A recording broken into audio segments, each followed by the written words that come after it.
Grandma left $250,000 to my sister and $50,000 to my stepsister, but her private letter to me held something far more intriguing. This all began 3 weeks ago when my grandmother, Eleanor, the matriarch of our family, passed away at the age of 84.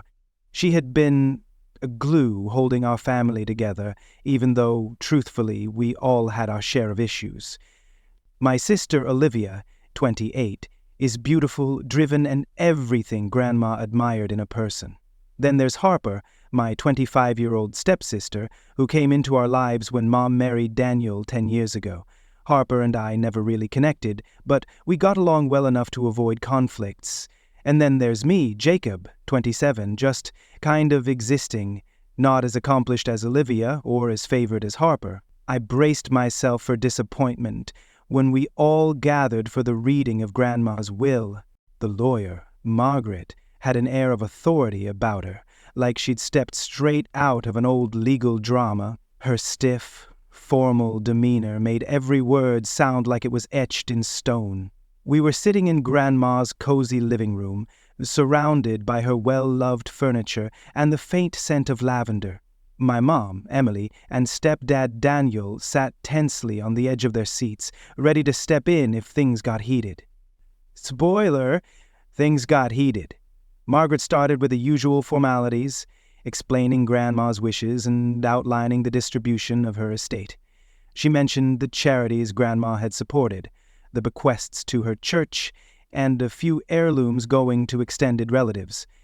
Then, finally, she got to the part we'd all been waiting for. To Olivia, Margaret read aloud, I leave the sum of $250,000 to honor her diligence and achievements, which have always made me proud. I swear I heard a choir of angels when Olivia's jaw dropped. She tried to maintain her composure, but the way her face lit up, it was clear she felt like she'd won the jackpot. Harper gave her a brief sideways glance that was almost funny. Who wouldn't be envious? Margaret continued, To Harper, I leave the sum of $50,000. Though our time together was shorter, I cherish the bond we built and hope this will assist her in her future endeavors. Harper seemed content, not ecstatic, but not upset either. Mom beamed at her, while Daniel leaned back in his chair with a self-satisfied look, as though he had won some kind of victory for his daughter. Then it was my turn. Margaret cleared her throat and looked directly at me. To Jacob, I leave a letter, and she left letters back and forth between her family and me as a child. A letter? At first I thought I'd misheard her. I waited for her to add a dollar amount or perhaps mention a piece of property. But no, it was just a letter. Margaret retrieved an envelope from her briefcase and handed it to me. My name was written on it in Grandma's elegant cursive handwriting. I didn't know how to react. Olivia smirked. Harper avoided eye contact, and Mom reached over to pat my knee like I was a child who had just scraped it. Daniel, of course, couldn't resist making a condescending remark. Well, Jacob, not everything is about money. Maybe it's something meaningful. I bit back the urge to snap at him, too numb to argue. Meaningful?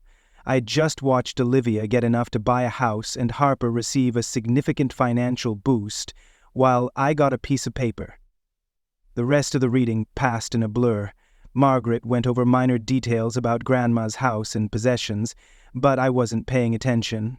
My mind was racing, trying to make sense of what had just happened. Grandma and I had always been close, closer than she'd ever been with Olivia or Harper. We would spend hours talking about books, history, and her travels. She'd often tell me I was her special one, though I never fully understood what she meant by that. So why had she left me nothing tangible in her will? After the reading, Olivia was practically glowing. I guess Grandma knew who could put the money to good use, she said, not even trying to hide her smugness. Harper added, I'm sure the letter is sentimental. Grandma always loved her little keepsakes. Mom gave me a sympathetic glance but didn't say much, and Daniel ushered Harper out the door like they had somewhere more important to be. Typical. I slipped the letter into my pocket and left before I said something I'd regret. When I got home, I sat on my bed, staring at the envelope. My name on it looked almost like a whisper from Grandma herself. Part of me didn't even want to open it.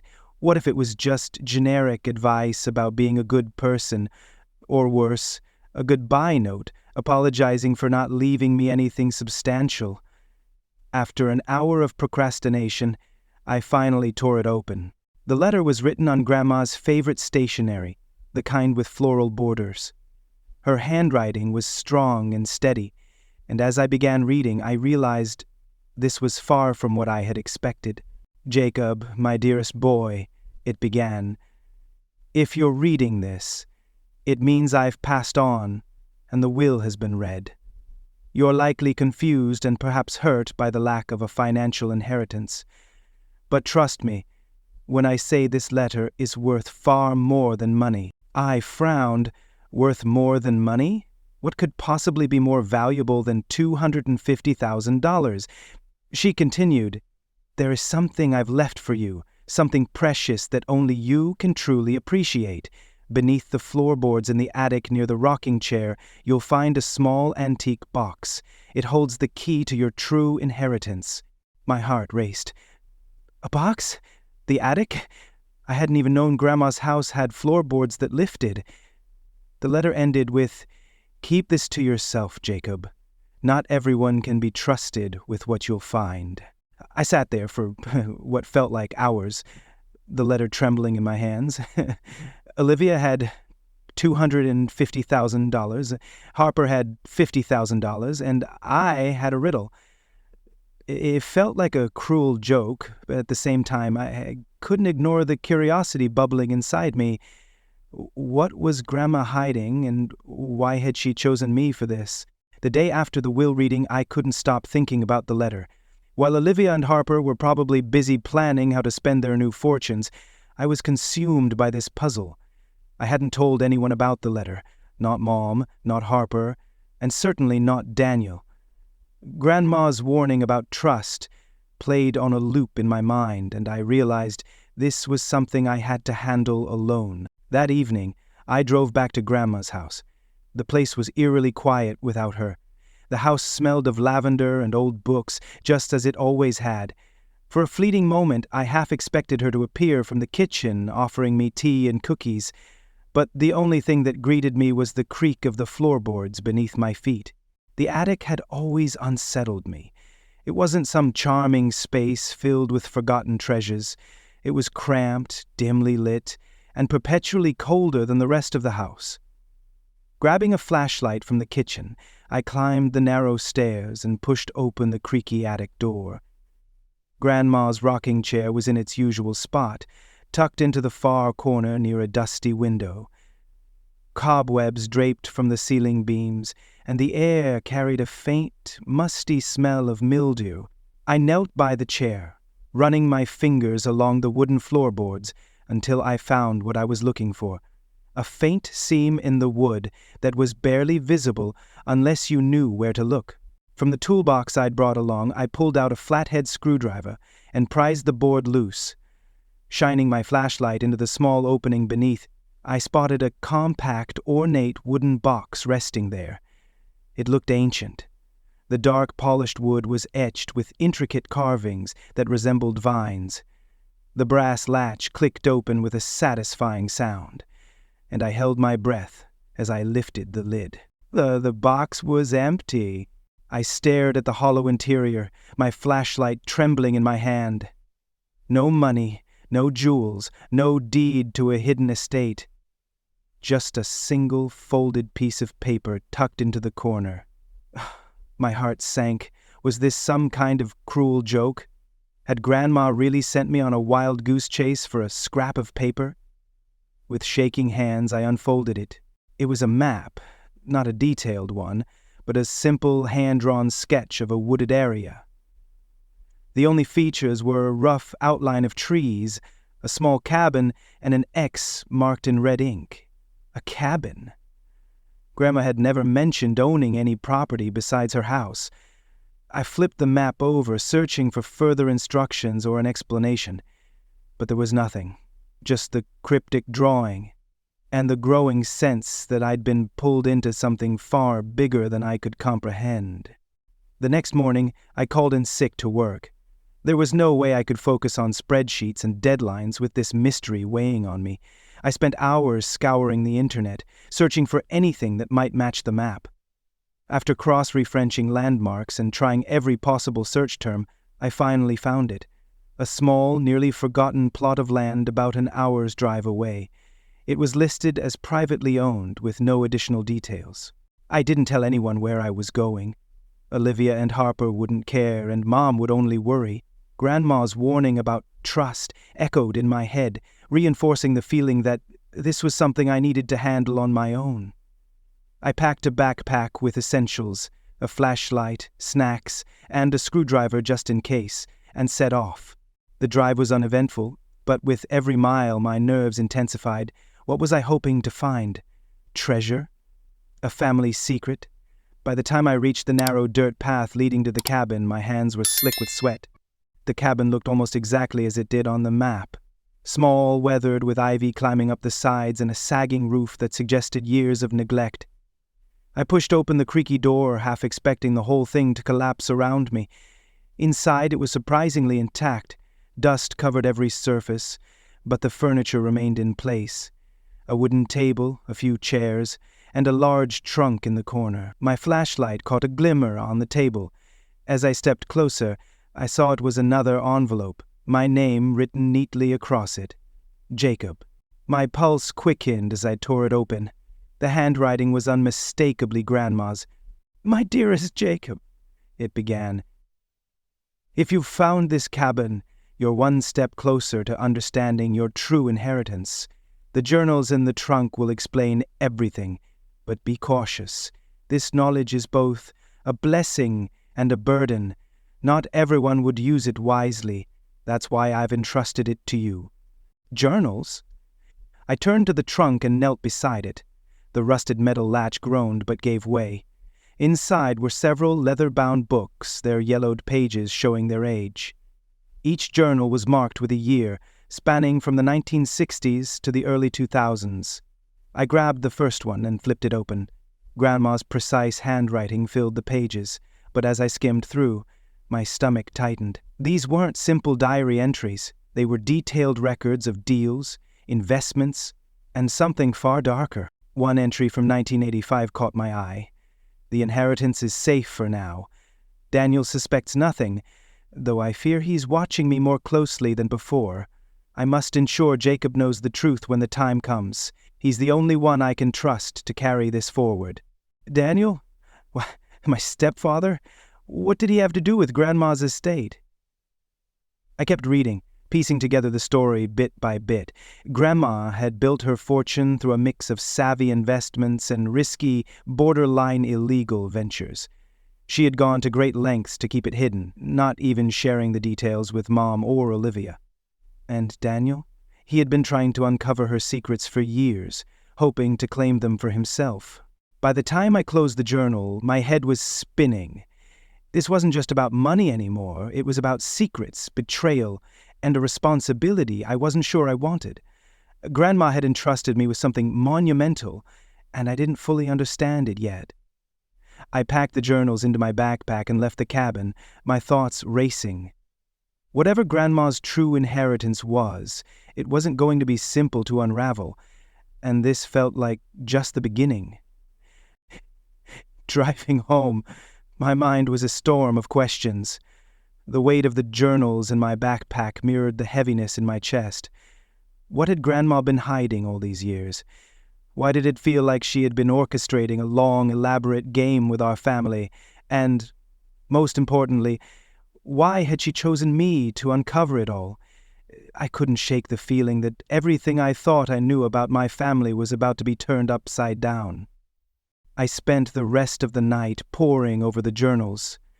Most entries detailed her investments, shrewd moves in real estate, the stock market, and even art. But scattered among them were cryptic notes, almost like she had left a trail of breadcrumbs for me to follow. One passage from the mid-1990s stopped me cold. "I've done all I can to safeguard the inheritance. Daniel's meddling has become more troubling. He's already convinced Emily that he's a good man, but I see through his act. One day, Jacob must know the truth. The key is in the place we used to call our sanctuary. The place we used to call our sanctuary? I racked my brain, trying to remember. Grandma and I had spent countless afternoons together, but that word, sanctuary, didn't ring any bells. Another passage only deepened the mystery. I must shield Jacob from the weight of what has been done. He deserves better than the lies that hold this family together, but he is the only one who can bear the truth when the time comes. What lies? What burden? The more I read, the more questions arose. One thing was becoming clear, though. Daniel, my stepfather, hadn't just been a domineering presence in my life. He had been actively interfering in Grandma's affairs for years. But why? The next morning I returned to the map.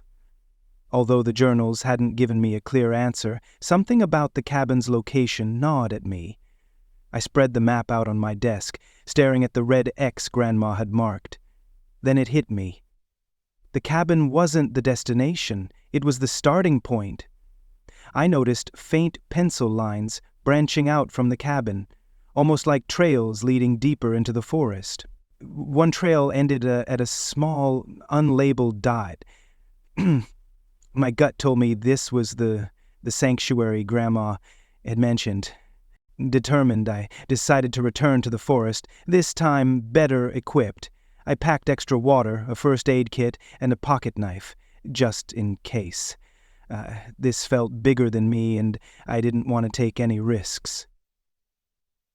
Before leaving, I made sure the journals were still hidden.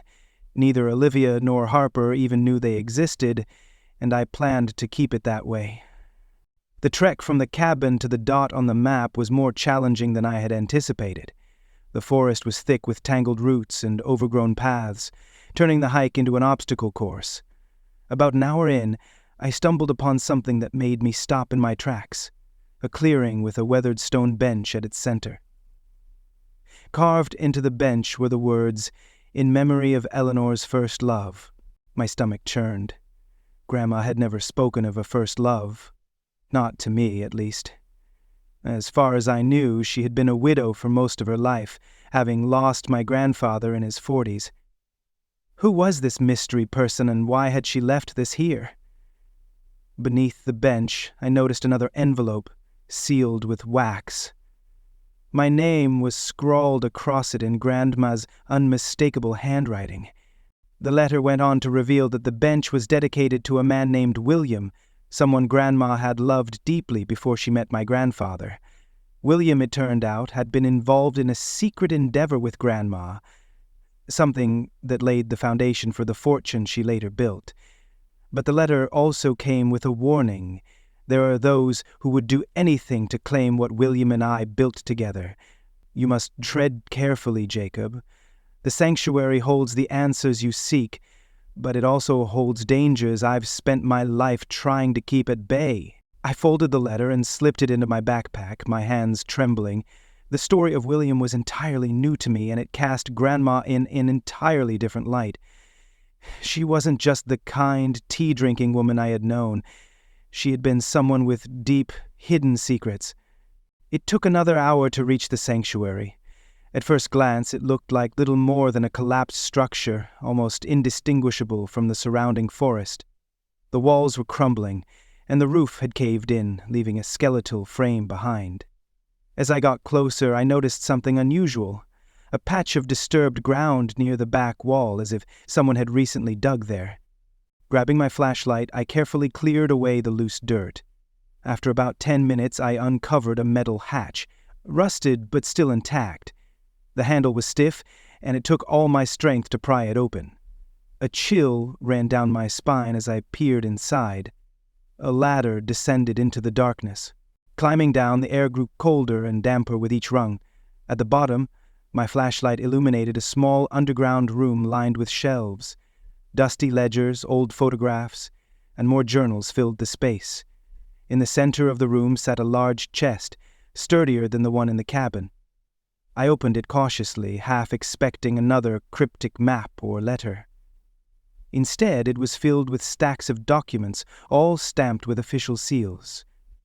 Deeds, contracts, stock certificates. It was evidence of a hidden financial empire meticulously concealed for decades. One document caught my attention.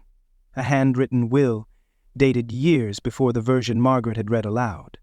This earlier will left everything, not just the money, but properties, investments, and artifacts, to me.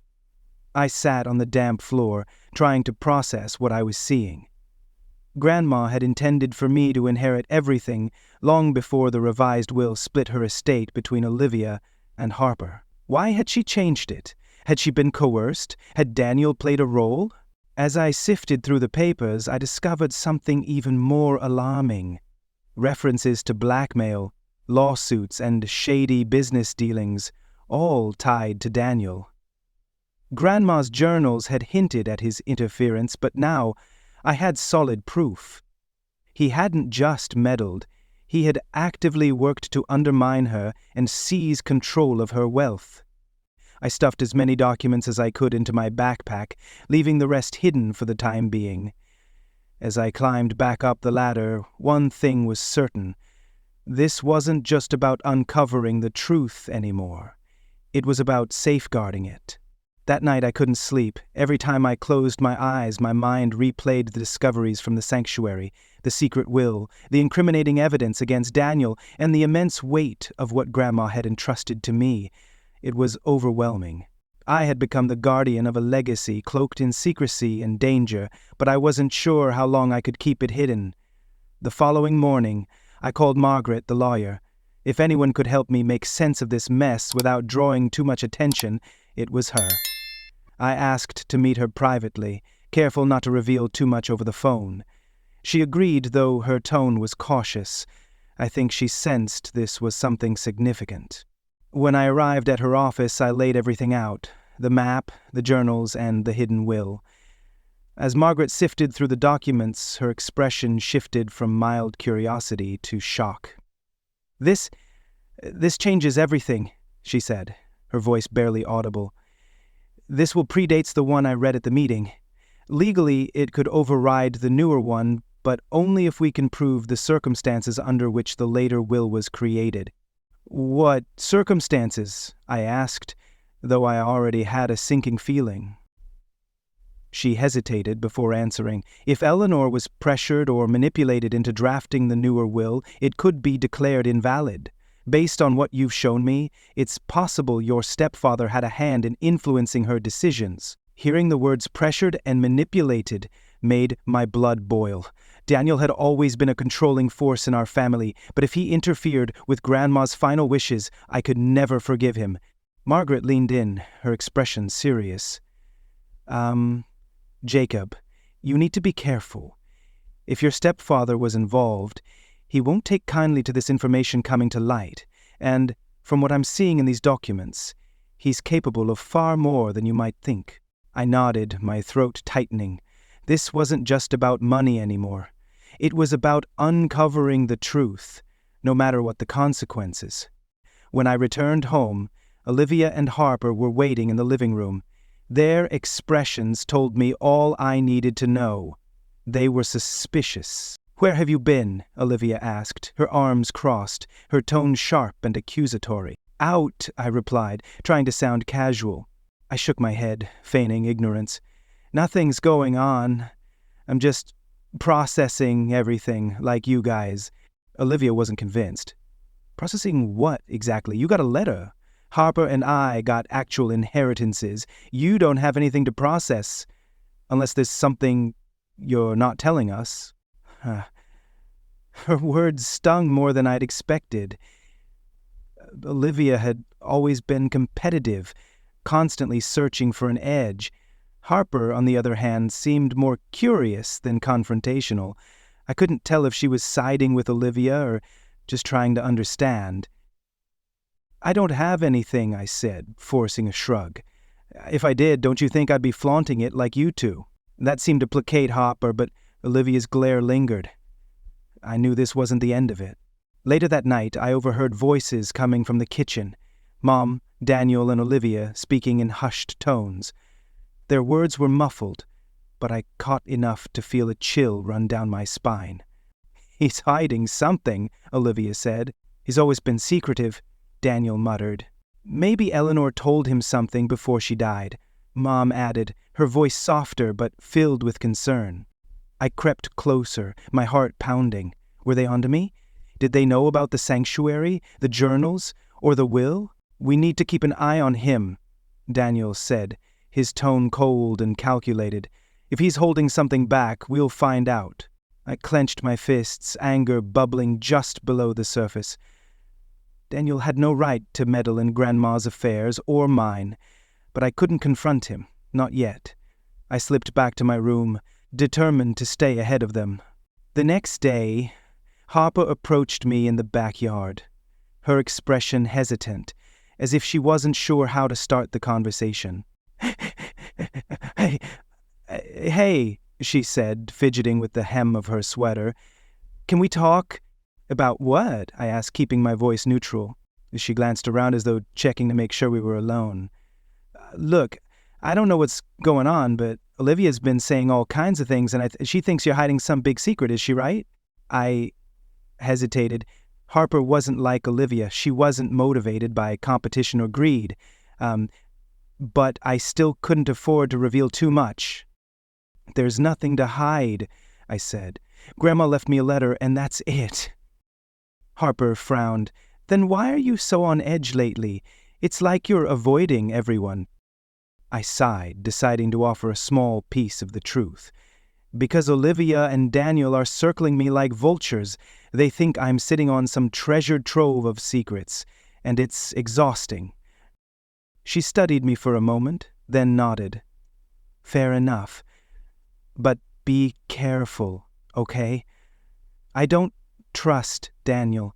He's always been too calculating." Her words surprised me. For someone who shared Daniel's DNA, Harper seemed to distrust him as much as I did. I gave her a small nod of gratitude, and she walked away, leaving me alone with my thoughts. That evening, the situation took an unexpected turn. I was in my room, rereading one of Grandma's journals, when Olivia burst in without knocking. In her hand was one of the maps, the very one I thought I'd hidden in my backpack. "Care to explain this?" she demanded, waving it in my face.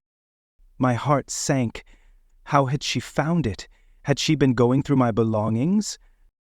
"It's nothing," I said, quickly trying to grab it from her, but she pulled it back, her eyes narrowing.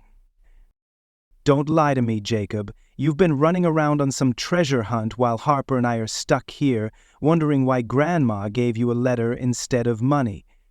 What are you hiding?" I felt my temper rising, but forced myself to stay calm. "I'm not hiding anything. It's just something Grandma left me to remember her by." Olivia snorted. "You're up to something, and I'm going to find out what it is." She stormed out before I could stop her, leaving me with the sinking realization that the walls were closing in.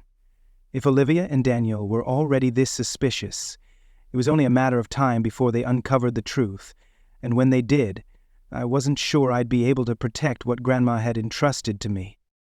The next few days were absolute chaos. Olivia's discovery of the map had set off a chain reaction. She became relentless, snooping around the house and grilling me at every opportunity. Harper was quieter but observant, clearly trying to piece things together. And Daniel? He seemed to be everywhere, watching me with that smug, calculating expression that made my skin crawl. I knew it was only a matter of time before they cornered me, so I decided to take the initiative. If I wanted to protect Grandma's legacy and uncover the full truth, I had to act quickly.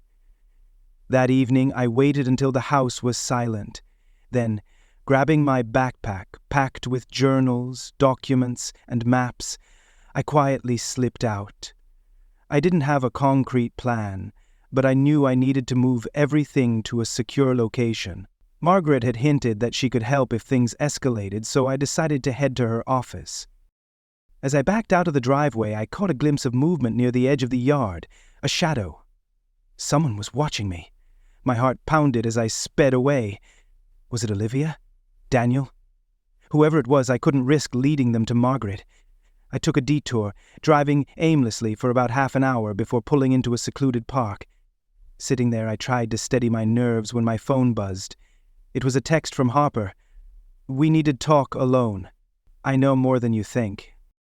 I agreed to meet her at a diner on the edge of town. When I arrived, she looked anxious but determined, her fingers nervously fidgeting with the rim of her coffee cup. "Thanks for meeting me," she said as I slid into the booth across from her. "You said you know something," I replied. "What is it?" She hesitated, glancing around as though ensuring no one could overhear. "I've been going through some of Daniel's things. He's hiding stuff. Things about Grandma and her will. I found emails, Jacob. Emails between him and Margaret." My stomach sank. "What kind of emails?" She leaned closer. "Ones where he pressures her to help revise the will. He kept saying it was for the family's benefit, but it's clear he was trying to cut you out." A surge of anger shot through me. I had suspected Daniel was involved, but this confirmed it. "Why are you telling me this?" I asked, narrowing my eyes. "Aren't you on his side?" Harper shook her head. "I've never been on his side. He's controlled my life for years, and I'm done with it. Besides, I think Grandma trusted you for a reason. Whatever she left you, it's more important than money."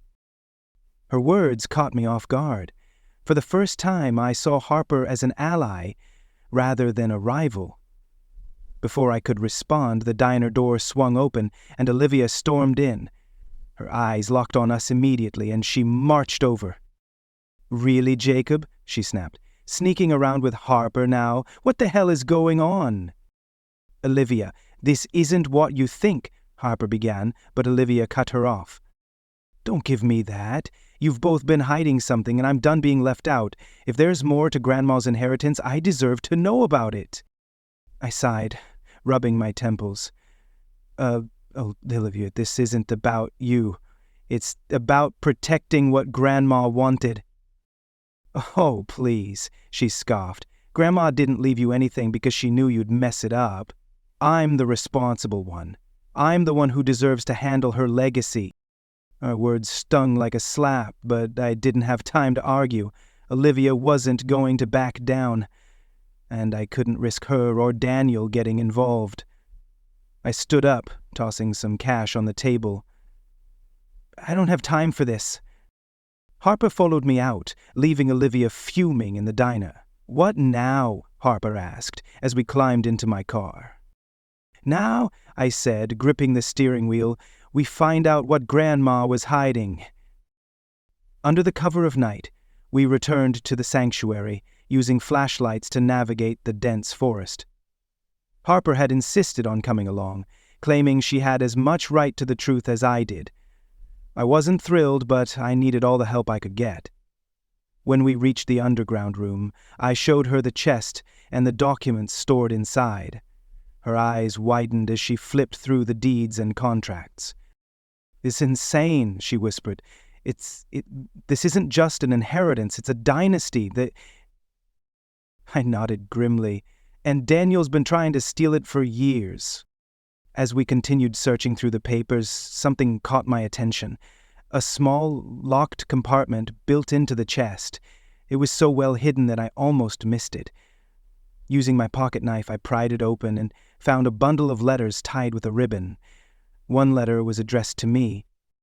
"Jacob," it began, "if you've found this, you now know the full truth. The fortune I built isn't just wealth or property. It's a responsibility. It's the result of sacrifices made by those who came before us. You are the rightful heir, not because of bloodlines or favoritism, but because I trust you to protect it." The letter went on to explain that Daniel had spent years trying to gain control of her estate, using manipulation and deceit to position himself as a trusted family member. Grandma had seen through his lies, but had been forced to play along to shield me. Then I reached the final revelation, and it stopped me cold. "Jacob, You're not Daniel's stepson. You are William's grandson.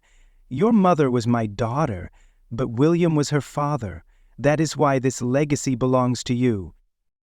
I stared at the letter, the words blurring as the truth sank in.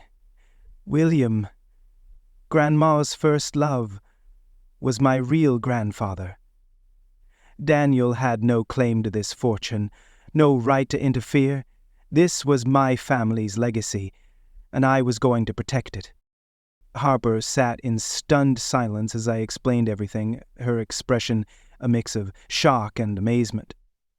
"So, you're not even related to Daniel?" she asked. I shook my head. "Not by blood, and now I understand why Grandma trusted me. She knew he couldn't be trusted." Before we could say more, the sound of footsteps echoed above us. My blood ran cold. Someone had found us. "Jacob," Daniel's voice boomed down the hatch. "I know you're down there. Bring everything up, now." I exchanged a panicked glance with Harper. "What do we do?" She whispered. I gripped the documents and journals tightly. "We protect this," I said, my voice firm, "no matter what."